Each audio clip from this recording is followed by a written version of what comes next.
Welcome to the Folktale Project. This is Dan Scholz.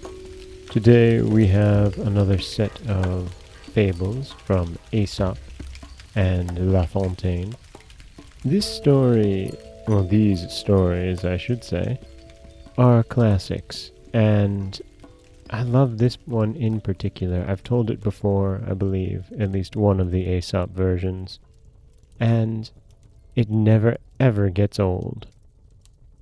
This is The Cat and the Mice, and the Cat and the Old Rat. There was once a house that was overrun with mice. A cat heard of this and said to herself, "That's the place for me." And off she went and took up her quarters in the house, and caught the mice one by one and ate them. At last, the mice could stand it no longer, and they determined to take to their holes and stay there. "That's awkward," said the cat to herself. "The only thing to do is to coax them out by a trick."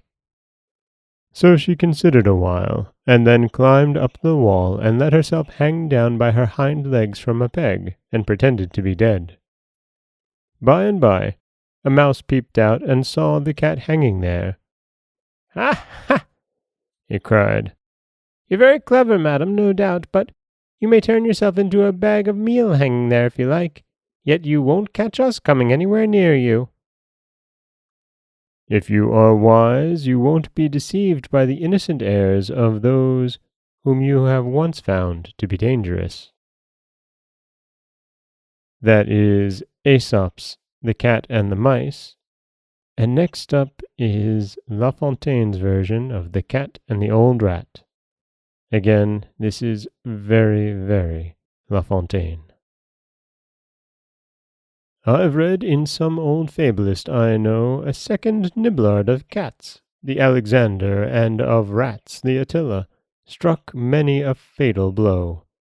And this exterminating creature was quite a Cerberus by nature. The author writes, for miles away this cat was feared. He'd vowed, they say, to clear the world of mice, and in a trice. The discs within a jar hung gingerly, the death to rats. The traps, and gins, and springs, the nooses, poisons, and such things were nothing to this cat but merely toys.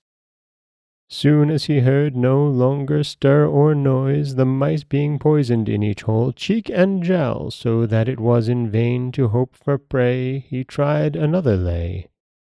Shammed death, laid down fast holding by a cord a trickster eager for the hoard. The mice, good folk, deem he is hung for stealing meat or cheese, tight strung for scratching someone, or for breaking done. At last they think the monster's sand is run, his funeral will be quite a gala day. Then out they slowly creep, first one small nose, and then another, next a young mouse, then an old brother, and then they scurry back in fright, but four-step once more to the light, and lastly all come out to play, and now begins another sort of treat. The dead cat falls upon his nimble feet, snaps up the slowest head and tail. "Ha, ha!" he gobbling cried. "It could not fail. My Rudiger, no holes avail to save these creatures, and I warn them now, they all will come to the same mouth, I trow." His prophecy came true. The master of his art a second time played well his part. His fur he whitened o'er with flour that very hour, and hid within a white meal bin. No bad contrivance, every one must own. The rats could not leave well alone. One rat was wary, shy to venture out and pry about. Man of the world and master of finesse, he lost his tail in battle too, and half a dozen tricks he knew. "This mass of white may be all sham, I guess," he cried, still shunning the cat's ambuscade. "Beneath the stuff I fear some trap is laid. No matter if it's flour or no, it may be so, but sack or not, I still won't venture near." 'Twas neatly said, his prudence and his fears I much approve. Experience told him true, suspicion's safety's mother, and wisdom's foster brother. And that is The Cat and the Old Rat. La Fontaine's version of The Cat and the Mice. And you see here again just the translation, the change between Aesop's story and La Fontaine's. The story of mice, there's little elements that carry through. The trickster trying to pretend to be hanged, the trickster trying to hide in a vat of flour is come true from the mouse's suggestion in Aesop. But still, the flowery language, the just joy that he describes it with makes La Fontaine's version just amazing.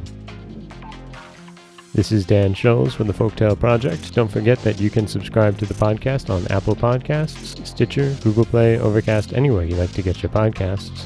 You can follow us on Twitter at Folktale Project. You can find us on Auto Radio, TuneIn Radio, iHeartRadio, Spotify, anywhere you like to listen. And you can always head over to folktaleproject.com, where you'll find a new story waiting for you every Monday, Wednesday, and Friday. As always, thank you so much for listening.